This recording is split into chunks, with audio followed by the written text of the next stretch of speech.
예, 오늘 12월 8일 보내드리는 정치 토픽 마지막입니다. 무식한 이재명에 놀랐다. 북한 억류자 질문 기자.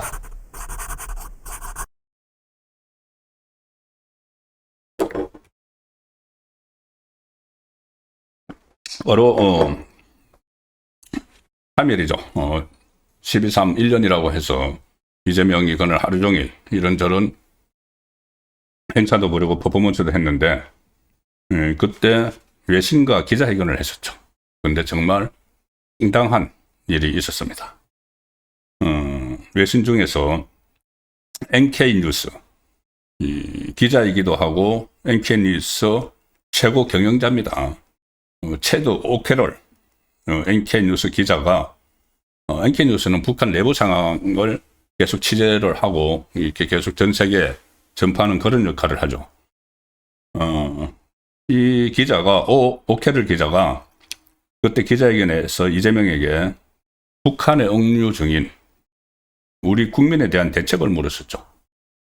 본인이 다 설명을 했습니다. 뭐 나중에 6명이 억류가 되어 있고 3명은 선교사, 3명은 우리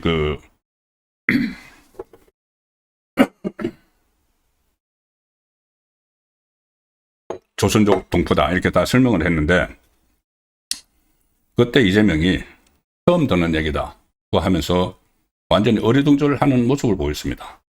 그리고 위성락 국가안보실장한테 마이크를 넘겼죠.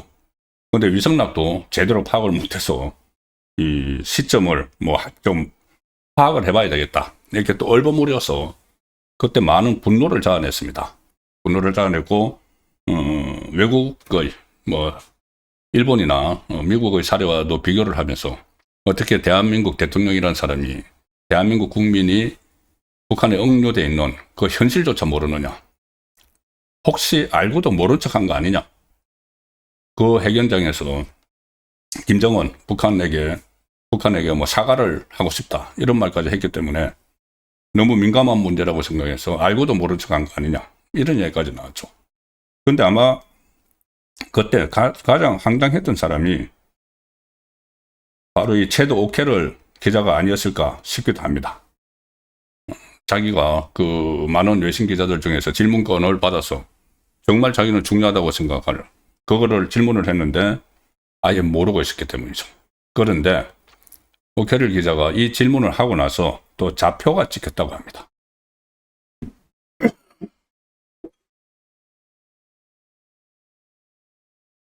왜 그 곤란한 질문을 했느냐 이런 취지겠죠.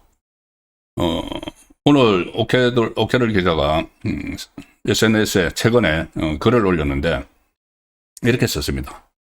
이 질문을 한 뒤에 본인의 개인 안전에 대한 경고를 받았다. 신변의 위협을 느꼈다는 이야기죠. 경고를 받았다. 그리고 전직 문재인 정부 관료로부터는 윤건영이 그런 SNS 글을 썼습니다. 가짜뉴스의 유포자라는 비난을 받았다. 그런데 북한 강제노동 수용소에서 최소 10년을 보낸 억류자들의 사정과는 무관하게 내 질문을 정치적 무기로 활용하는 모습을 지켜봐야 했다. 그러면서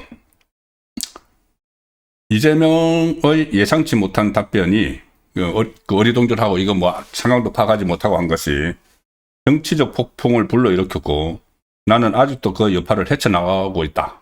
엄청난 지금 압력이 막 들어오고 있다는 얘기죠. 좌표가 찍혀가지고. 그리고 한국 정치의 잔혹한 분열 속에서 나는 불과 24시간 만에 예상치 못한 비판을 도맡아 받는 사람이 됐다. 그리고 김정은 체제 아래에서 본인이 이제 이 NK 기자로서 다 취재를 했는데 김정은 체제 아래에서 미국인, 캐나다인, 심지어 일본인 등 외국인 억류자를 취재해온 나는 한국인 억류자들을 둘러싼 거의 완전한 침묵, 한국 정부가 이렇게 완전한 침묵을 하는 데에서 오랫동안 의문을 품어왔고 그걸 질문을 한 거라는 이야기입니다. 그런데 뭐 한국 정부는 진보든 보수 정권이든 모두 이들을 귀환시키기 위해 정치적 자본을 거의 사용하지 않았다. 어떤 수단을 많이 쓸 수가 있는데도 특히 좌파 정권은 이 수단을 많이 쓸 수가 있었죠. 과거에 뭐 가서 문재인이 김정은하고 그렇게 여러 차례 만나면서도 이 문제는 단 그 이야기도 하지 않았다. 그래서 여기에 대해서 문재인 정부 때 윤건영이 자기들은 노력을 했다. 또 이렇게 반박을 해서 좀 논란이 벌어지기도 했는데 어쨌든 오케럴은 이렇게 씁니다. 기자의 일은 논평이 아닌 질문을 하는 것이기 때문에 이재명의 무지함에 놀란 내 반응이 아마도 부적절했을 것이다. 내가 깜짝 놀랐다. 거기서 그래서 본인이 이 상황이 이렇다고 막 설명을 했죠. 이재명의 무지함에 나는 놀랐다. 제가 무지함, 이그노런스 이렇게 표현을 썼기 때문에 무지함, 무식함 이런 뜻이죠. 내 반응이 아마 부적절했을 것이다. 너무 놀랐기 때문에 너무나 놀랐으니까는 이제 그쪽 이재명 쪽에서는 부적절했다고 본다는 것이죠. 기자회견 후에 이건 알려지지 않은 이야기인데 위성락 실장이 다가와서 실종된 남한 시민들에 대해 앞으로 평양과 협의를 추진할 것이다. 이렇게 이야기를 하고 비전향 장기수를 북한으로 송환할 준비가 돼 있다. 이렇게 덧붙이더라. 그런데 NK뉴스가 위 실장의 발언을 보도하자 대통령실이 반복적으로 다시 연락해와서 비전향 장기수 송환은 북한이 한국 억류자들을 돌려보내는 것과 무관하다. 교환을 제한하는 것이 아니다. 또 이렇게 주장을 하더라는 겁니다. 그래서 아니 두 문제가 연결되지 않았다면 왜 함께 언급을 했는지 아직도 나는 모르겠다. 도대체 이해할 수 없는 증거이라는 이야기죠. 이렇게 이재명의 우리 국민에 대해서 전혀 무관심한 여기에 대해서 다시 한번 질타를 하는 그런 내용을 글을 올렸습니다. NK뉴스 기자가. 다만 이제 오케럴은 보수 진영에 대해서도 낯선 사람과 지인들로부터 엄청 용감하다는 메시지가 쏟아졌다. 그런데 내가 보수층의 편리한 무기가 될 줄은 몰랐다. 또 보수층의 지지를 받고 있지만 사실 보수층도 과거에는 여기에 대해서 어떤 별다른 조치를 취하지 않았지 않느냐 이런 말도 빠뜨리지 않았지만 어쨌든 이재명의 해견을 하면서 본인은 이재명의 무지함에 놀랐다는 말을 남겼습니다. 오늘 의미가 좀 있는 여론조사가 하나 있어서 그 핵심적인 내용만 말씀을 드리겠습니다. 현재일보가 진행한 여론조사입니다. 김남국 전 비서관 인사청탁 문자가 있었죠. 그 김현지 현지 누나 나왔던 거. 거기에 대해서 김현지 씨에 대해서 다시 이 비선 실세 의혹이 막 불거지고 있는데 김현지 씨에 대한 명확한 진상이 아직도 공개를 안 하고 있죠. 용산에서. 아니 총무비서관을 해서 그 대통령실 아래 돈을 다 주무르고 인사를 다 주무르고 특수활동비도 주무르고 그렇게 하다가 이재명 이제 곁에서 수행도 하고 다 주무르고 지금 보면은 인사도 다 하는 것 같은데 도대체 신원이 불확실합니다. 그걸 어디 나왔는지 나이가 몇 살인지 뭐 그런 거야 뭐 그렇다 치더라도 과거에 어떤 뭐 좌파 단체에 있었다. 그리고 여러 가지 막 소문들이 있는데 그런 거기에 대해서 신원에 대해서 어느 정도 해명을 해야 되는데 그것조차도 안 하고 있습니다. 그래서 하다못해서 현재일보가 여론조사를 하면서 이런 질문을 넣었습니다.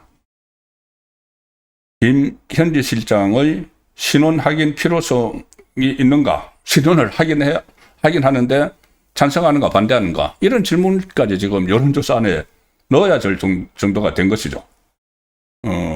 김현지 실장의 신원 확인 필요성을 물은 결과 찬성한다는 응답자가 54%, 반대한다는 비율은 27.9%, 모르겠다 18.1%. 신원 좀 밝혀라. 도대체 누구냐 김현지. 신원 좀 밝혀라. 이런 응답이 지금 많이 나왔다는 이야기입니다.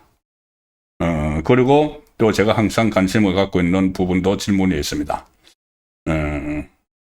형사재판, 이재명의 형사재판을 임기 중 다시 해야 하는지에 대한 질문에 필요하다 47.8, 필요 없다 43.9 역시 필요하다가 계속 많이 나오는 상황이고, 조금 전에 제가 초반에 말씀드린 내란 전담재판부 설치법에 대한 조사 결과는 찬성 45.3, 반대 41.0 의견이 팽팽하게 갈렸습니다.